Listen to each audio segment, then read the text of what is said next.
It's time to take a look at all the light novels that are coming out in October that are gonna empty our bank accounts.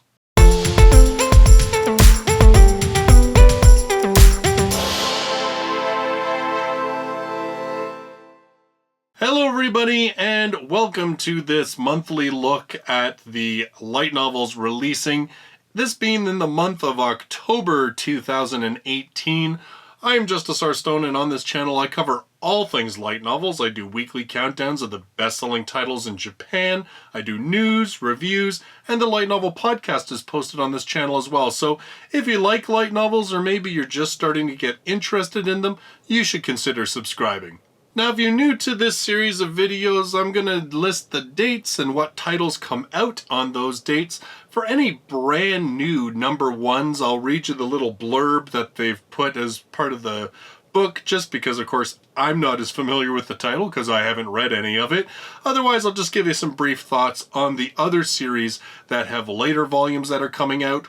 If you're interested in buying, pre-ordering any of these titles, I do have lists in the description down below, and I've got links to Amazon, to the book depository, and I also have it broken down by the date. So if you want to sort of take a look at those dates again and what comes out on those dates, again, that'll be in the description down below.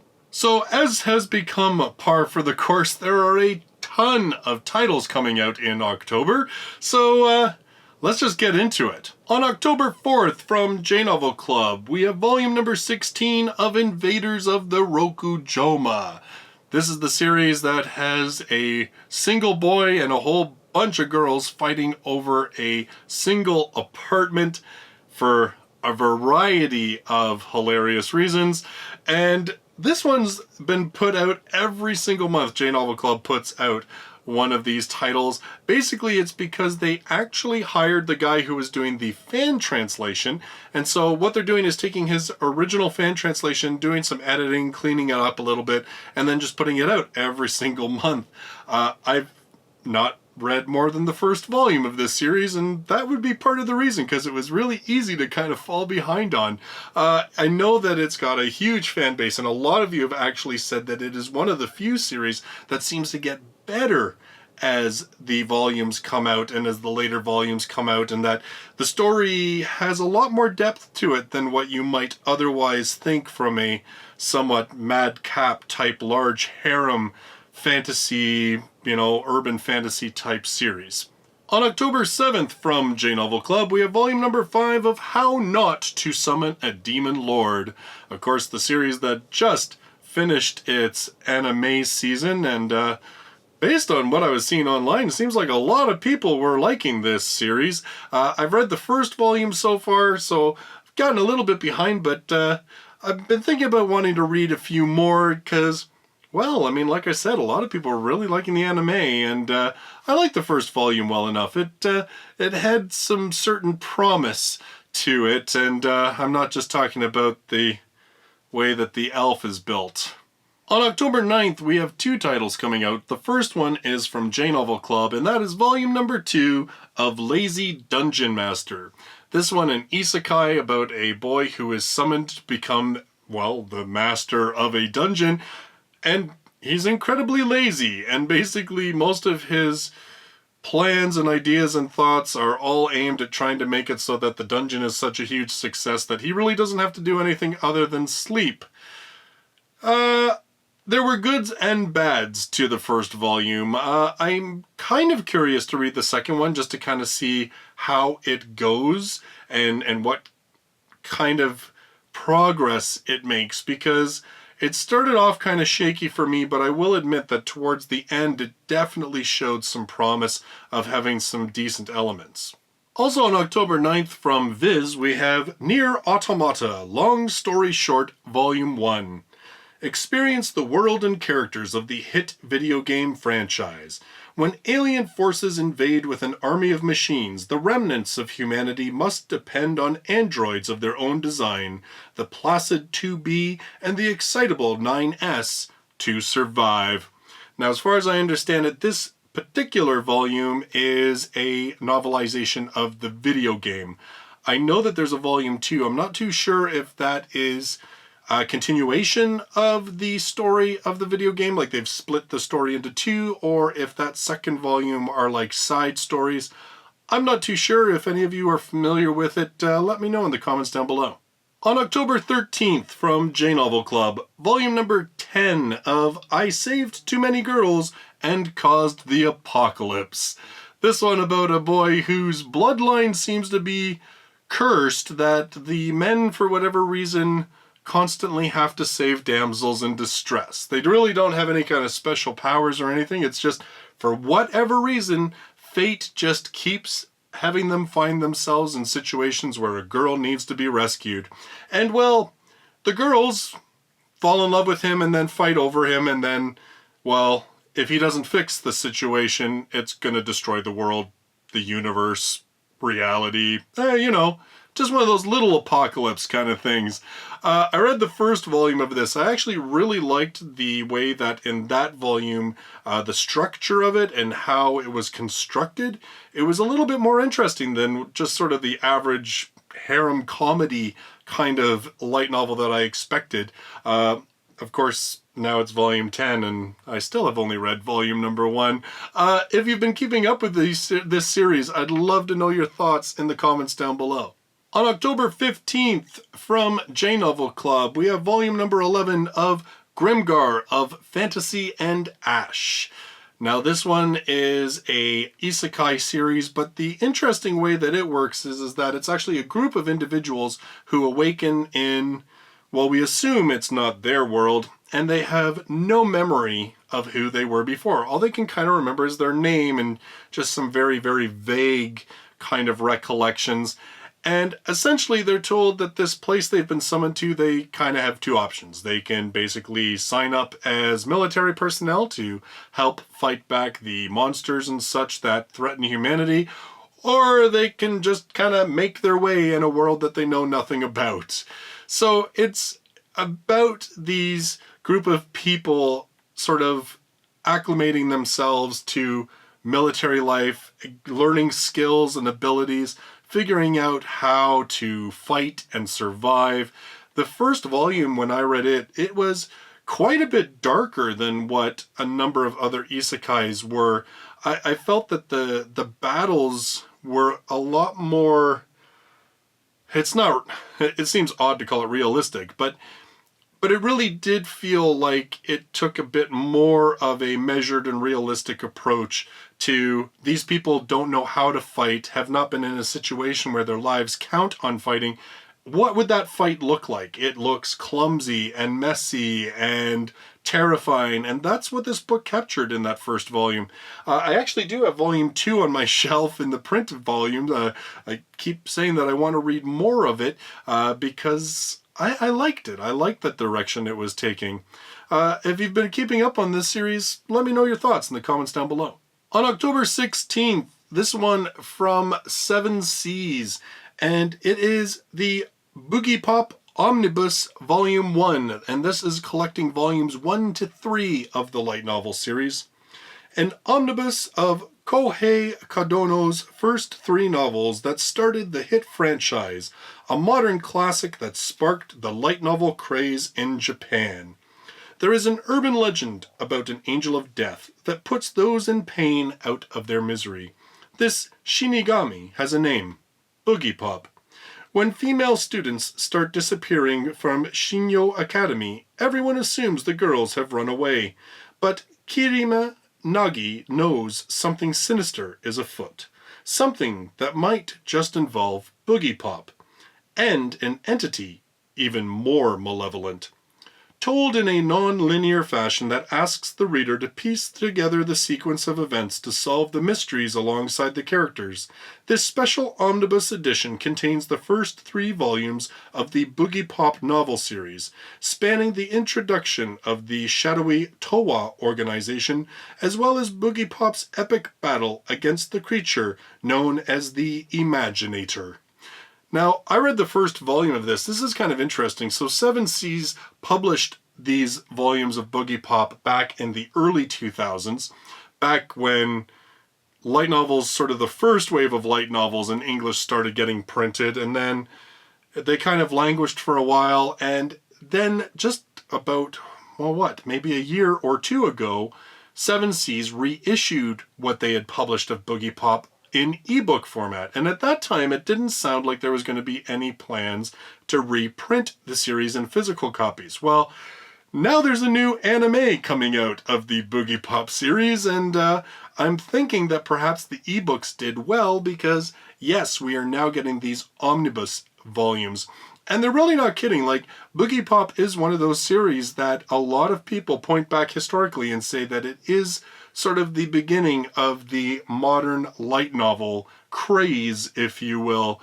It sold millions and millions of copies, and really, before Boogiepop, a lot of light novels were very much just fantasy series. And, like Slayers, Record of Lodos War, even actually one that we'll be talking about later, Sorceress, Stabber, Orphen. So it was one of the first light novel series that came along that really introduced that whole idea of sort of urban fantasy and bringing that supernatural into the high schools and involving a multitude of themes and ideas. And yeah, I mean, it really made, I think, light novels more of a thing, if you will. And of course, it did have an anime back then, although, as I recall, the anime itself is not a direct adaptation of any of the Boogiepop works.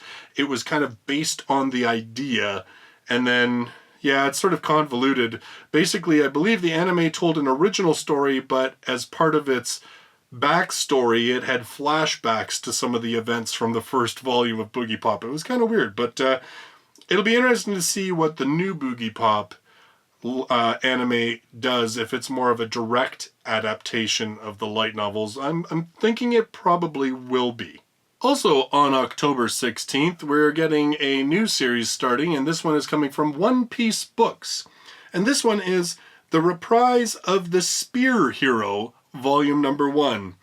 Summoned to another world to serve as the Spear Hero, Motoyasu Kitamura is a pitiful young man who eventually finds himself only able to love Philolials.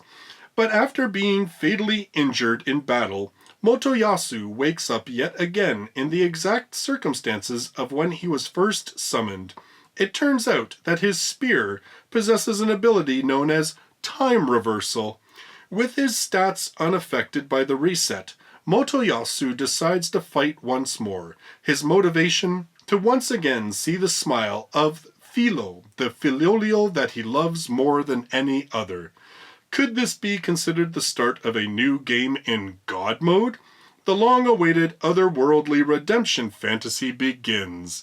So this is a spin-off of The Rising of the Shield Hero, if you're familiar with that series.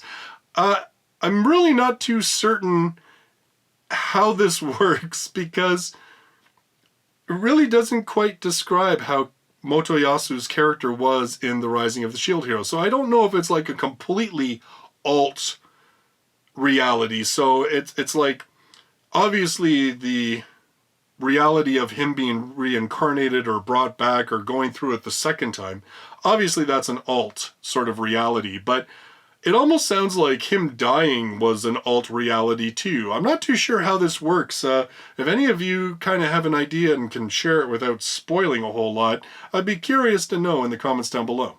On October 19th from Genova Club, we have volume number 2 of An Archdemon's Dilemma, How to Love Your Elf Bride. This one, I read the first volume. I liked it. It was cute. It was like these two characters who were so damaged by their life and by what had happened to them, and their sort of awkward coming together and trying to build a life together. It was sweet in its own kind of way, and at the same time had this sort of main character who was a little bit of an anti-hero kind of thing. It's a pure fantasy series. It's not like an isekai or anything like that. Yeah, it was sweet. So I'm definitely going to check out this second volume and see how the series progresses. On October 21st, from J-Novel Club, Volume 3 of The Unwanted Undead Adventurer. This one about an adventurer who dies and then becomes undead. I mean, really, that's pretty clear from the I know. And as far as I understand it, the story is basically him trying to regain as much of his humanity as he can. I do have the first volume. It's one of those books that I keep saying to myself, I need to get to that. And I definitely will, because again, I tried to read at least one volume of as much as possible. So I definitely will be reading that first volume. I'm kind of looking forward to it, just because you don't honestly have a whole lot of undead adventurers. I mean, I think the closest we get is Ainsama, but he's a lich. He's not really, the same thing. And besides, it has an isekai element, so I don't consider it quite the same. So, on October 23rd, also from J Novel Club, we have volume number 2 of Kokoro Connect. This one about a group of friends that, for some unknown reason, start switching bodies with one another, which sort of reveals a whole bunch of secrets and things that they've been hiding from one another, and it sounds really cool. And I do have the first volume. I'm hoping to actually read it in the next couple of weeks, so that, I probably will still fall behind, but I want to not be too far behind, because I've heard from quite a few people that this is a pretty cool series, so I definitely want to check it out. On October 25th, from J Novel Club, Volume 4 of Infinite Stratos.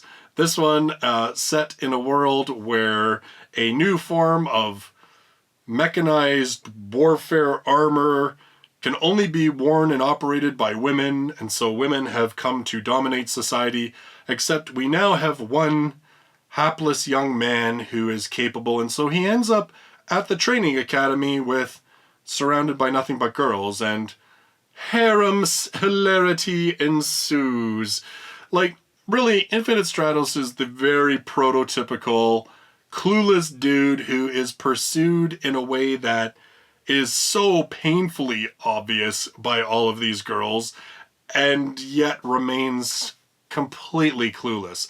I actually watched the anime of this one, and then I read the first volume of this series, and the first volume was kind of annoying, actually. It didn't come across as bad, I don't think, in the anime, but in the book, it's the first person. And so you actually hear his really stupid, naive, mundane thoughts about why this couldn't possibly be what he thinks it is, or what it could otherwise be. And yeah, you just shake your head a lot at him. A lot. Like, just a lot. You know what? This one actually is going to be ending very soon in Japan. It's coming out with its final volume, which will be volume number 13.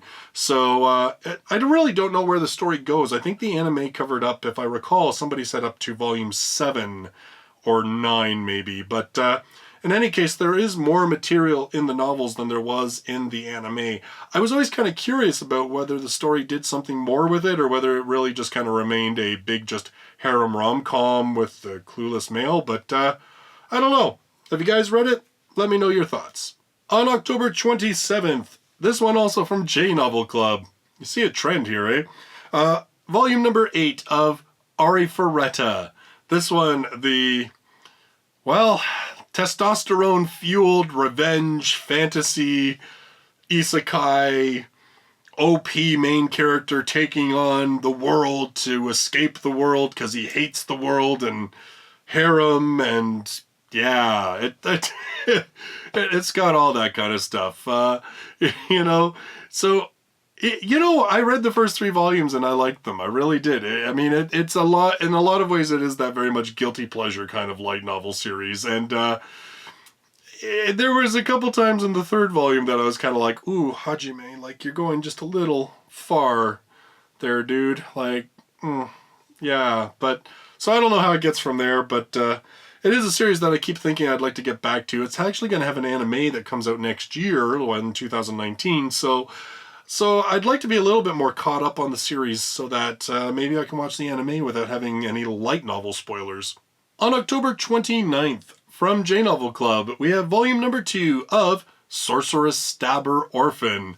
Funny enough, the series that I was just mentioning earlier. This one was actually released back in the 1990s, and it is a pure fantasy series about a man who was a student at a very prestigious and difficult and at times deadly magical school called the Tower of Fangs, but he turns his back on it in pursuit of a friend of his who has succumbed to some rather sketchy magic. It's a very much action series, and it has a lot of the stuff that, like, if you've watched anime from the 90s and even the really early 2000s, you feel really at home. Like, there's a lot of nostalgia sense to it, but at the same time, I thought it was kind of a cool series. Like, it is much more of a real, honest-to-goodness fantasy series.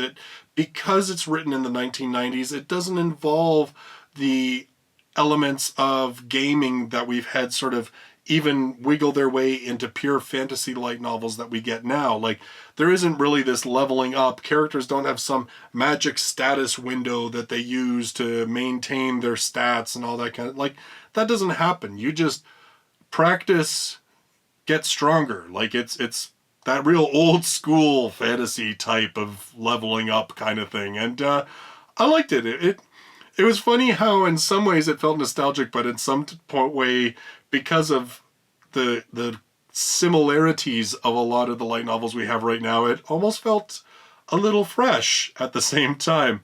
If you really like fantasy, but you like fantasy that's a little bit more action type fantasy, you should check it out. I was pleasantly surprised at how well it still held up, even given the fact that it's, quite a number of years old. Finally, on October 30th, we have a whack ton of light novels, mostly coming out from Yen On. First, we have volume number 4 of The Empty Box and Zeroth Maria. This series, I really, really enjoyed the first 2 volumes. I've got the 3rd book. I will definitely be getting through it before volume 4 drops. It is a really cool series about this kid who basically becomes involved in these odd games that are being done by this mysterious, near omnipotent creature. It's so hard to explain, and yet it is just really cool. The first volume played around with that whole Groundhog Day, like, repeating cycle mechanic, but did it in a way that really, really worked, and I found very fascinating.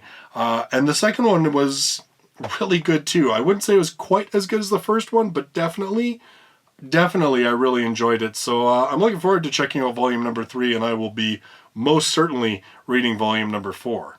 Also on October 30th from Yen On, we have Final Fantasy VII, On the Way to a Smile. A series of short stories filling the gaps between the hit video game Final Fantasy VII and its cinematic follow-up, Final Fantasy VII Advent Children. This is an absolute must-own for any enthusiast of the Final Fantasy franchise. I'm going to trip up a little bit on enthusiast. Anyway, this one, I got to admit, when they announced that they had licensed this, I kind of scratched my head a little bit. I was like, really? Final Fantasy VII? Like, really? But let's face it, it's uber popular franchise. I loved Final Fantasy VII. In fact, funny story, I had pre-ordered my copy of Final Fantasy VII, the video game, before I even owned a PS1, which was the system it first came out for. I actually had pre-ordered the game before I owned the system to play it on. So, yeah, kind of funny. In fact, what's really funny is that Sony's bringing out this thing called the PS1. Maybe I should throw a link to it in the description down below, but it's basically it's the same thing as like the Nintendo classics that we've seen, right? It's a cute little system that looks like the original and then has like 20 games or whatever preloaded on it. And what's really funny is that the PS1 comes with Final Fantasy VII, but it also comes with an RPG called Wild Arms. And that is actually the very first game I ever played on a Sony PlayStation. I got the PlayStation shortly after I pre-ordered Final Fantasy VII, and I was looking for something to play on it while I was waiting, and Wild Arms was a JRPG, so I was like, yeah, you know what? I've liked the other Final Fantasy games on Nintendo, so I'm going to pick this one up. I really liked it. I'm really tempted to pick up a PS Classic when they come out just so I can play a couple of those. I'm going to wait to see what the full list of games is on it. They've only released like the first 5, I think, so in any case, that's my tangent for Final Fantasy. Also on October 30th from Yen On, we have Goblin Slayer Side Story, Year 1, Volume 1. After his sister is brutally murdered during a goblin raid, a young boy swears vengeance upon the creatures who killed her and the rest of his village. 5 years later, and now a novice adventurer, he is by chance reunited with his childhood friend, another survivor of the massacre. Despite his inexperience, crude battle gear, and low rank, the boy sets off alone on a mission to defeat a lair of goblins. Thus begins the origin story of how he came to be known as Goblin Slayer. I really like the Goblin Slayer series, and I don't think it's really any accident that this one's coming out the same month that the Goblin Slayer anime is premiering. I don't know though, origin stories, like, it's cool and all, but at the same time, you already know that the character's gonna survive everything because, like, he's in the main series, so I think it sometimes takes a little bit of the drama out of the whole thing, but in any case, I'll still be picking it up because, like I said, I like Goblin Slayer, so I don't mind the opportunity to read more of it. Also, on October 30th, we have volume number 7 of Sword Oratoria. This one, of course, the spin-off series of Is It Wrong to Try to Pick Up Girls in a Dungeon, focusing much more on the members of Loki Familia, more specifically Eyes Wallenstein, the girl that Belle is idolizing and, serves as sort of his inspiration to continue to grow as an adventurer. This one, we talked a little bit about it on our podcast when we were talking about Danmachi, the main series. And we were saying how Sword Oratoria kind of tells its own story, but it is very much complementary and runs parallel to the events that are happening in the main series. So it actually does enhance your experience of the main series to read it. I've read the first 2 volumes. I liked it. And really, I should read more because, I really like Danmachi, the main series, and is it ever a bad thing to read more of it? I don't think so. Speaking of the main series, also on October 30th, we have volume number 12 of Is It Wrong to Try to Pick Up Girls in a Dungeon? Do I really need to say anything more after what I just said about Sword Oratoria? This one, you know what? It's just a great series. It's a fantastic series that is definitely one of my favorites, about a boy becoming a hero, like becoming more than just an adventurer, becoming a hero in this town that sits atop a dungeon. It deals with so many different themes and has this incredible character arc. I really enjoy Danmachi. I definitely recommend it to anybody who enjoys fantasy. Also on October 30th from Yen On, we have the novel adaptation of Mirai. Now they're just releasing it as Mirai, but of course in Japan the movie was known as Mirai no Mirai, or some people in English were calling it Mirai of the Future.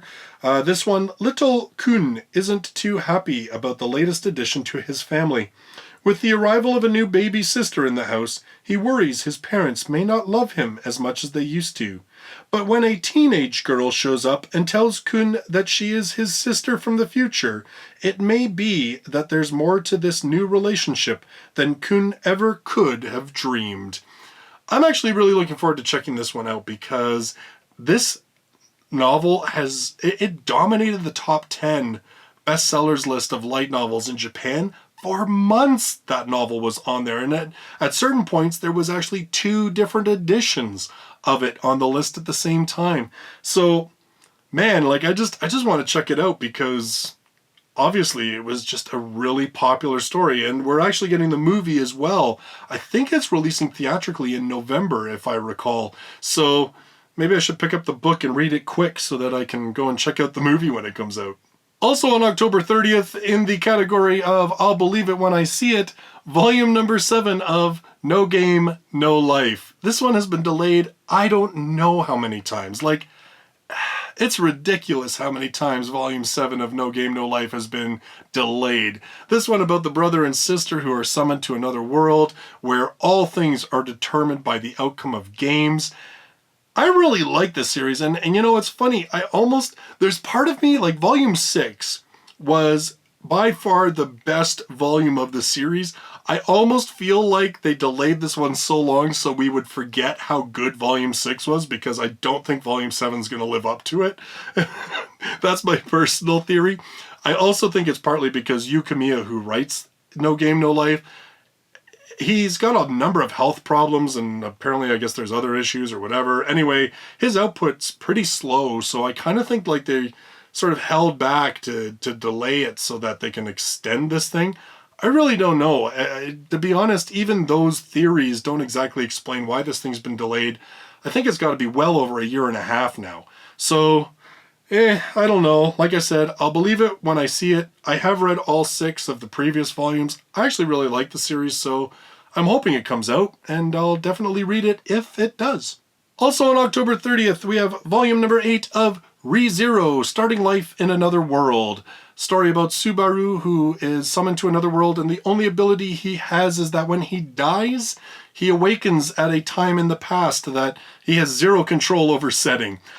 I really like this series. It has a lot of depth and a lot of different elements into it. In fact, I was quite surprised by the number of sort of like physical horror elements that this novel entails. I am currently reading volume number 7, so I will be all caught up when volume 8 comes out. We are getting very close to what the anime covered, so I'm kind of looking forward to getting caught up with the anime and then moving beyond the anime, not just for fans who have watched the anime, but for myself, because then I can watch the anime and it's not spoiling anything. Also on October 30th, from Yen on, we have volume number 20 of Spice and Wolf, the series about a merchant and the wolf goddess who travel the world together and establish a life together. And, you know, I read the first one. I really liked the relationship between the two main characters. And it is one of those series that, funny enough, survived during the years where light novels were not a thing in the English market. In fact, it is probably thanks to Spice and Wolf that we have more light novels now, because it continued to do well as a series. So yeah, I mean, it's a really good series. I know there's a lot of really big fans of the series. I kind of should read a lot more of it, because like I said, I thought the first volume was pretty good. Then to follow that up, we also have volume number 3 of Wolf and Parchment, which is the sequel series to Spice and Wolf, and I won't get too much into it because, wow, it's a major spoiler for how Spice and Wolf ends. I kind of feel bad that, you know, these things are back to back and on the same list, but what can you do? Then on October 30th, and these next 2 titles are from 7 Seas. First off, we have True Tenchi Muyo, volume number 2. This one, the light novel series based on the Tenchi Muyo anime series. These ones, I believe, are sort of following the Tenchi Muyo OVA series, and they sort of further expand on the characters and events of that series and kind of treat it as canon, because Tenchi Muyo, depending on what series you watch, it's all sort of like alt timelines and alt realities using the same characters. And yeah, so actually, this one I know a lot of people are really happy about because it's an older series, and of course Tenchi Muyo, the anime, is an older series, and so it was the kind of thing that nobody thought we would ever get in English. So I know it opened the door that a lot of people were like, wow, maybe there's some amazing old titles that we might actually get access to. Also on October 30th from 7 Seas, we have volume number 8 of Grimgar of Fantasy Ash, the print edition. So obviously, I talked about Grimgar of Fantasy Ash earlier, so there's really not much need to go over that again. This is part of the deal with Genova Club. Genova Club licensed, well, I don't know if licensed is the right term, but in any case, they have a deal with 7 Seas that 7 Seas was printing some of Genova Club's titles. Now, Genova Club is actually going to start printing their own titles in February of 2019 is when they're going to be starting to do that. They're actually launching that with In Another World with My Smartphone, and I believe How Not to Summon a Demon Lord are going to be sort of the 2 launch titles for the print volumes. Maybe I'll leave Demon Lord and I'll just pick it up in print in February. Maybe I'll do that and I'll just keep up with the print editions. In any case, so these ones, however, any that 7 Seas is currently printing, 7 Seas will continue to print. J-Novel is only going to be printing series that they do not have an existing deal for. So I'll just leave it at that. Finally, on October 30th, and finally for October, this one is from Vertical, we have Oni Monogatari. So it is the latest volume in the Monogatari series. I believe this one is focusing primarily on Shinobu, the lolly vampire, and I'm not too sure, like I haven't read a whole lot on what this volume's about. I kind of try and go into these ones as spoiler-free as possible. It's actually one of the longer-running series that I am completely caught up on. I really like the Monogatari series. I like how the books can still be in the same world and have a lot of things that you're like, oh yes, that's definitely a Monogatari book. And yet there are differences and variances that make it feel fresh from volume to volume, particularly the newer ones where they're actually having different narrators than Araragi, who narrated the bulk of the first book. So it's a series I really enjoy, so I'm actually very much looking forward to this volume. So those are all the light novels releasing in the month of October 2018. What are you looking most forward to? Let me know in the comments down below. And again, if you want to recheck the dates and what's releasing when, and if you want to pick up any of these titles from either Amazon or the Book Depository, I've got all that in the description down below. So if you're brand new to the channel and you love light novels, or you're just getting into them, you should subscribe. I do this video once a month, as well as doing weekly countdowns, reviews, news, and the light novel podcast is posted here as well. Thank you so much for joining me in this video. I look forward to seeing you in the next one. Till then, bye-bye for now.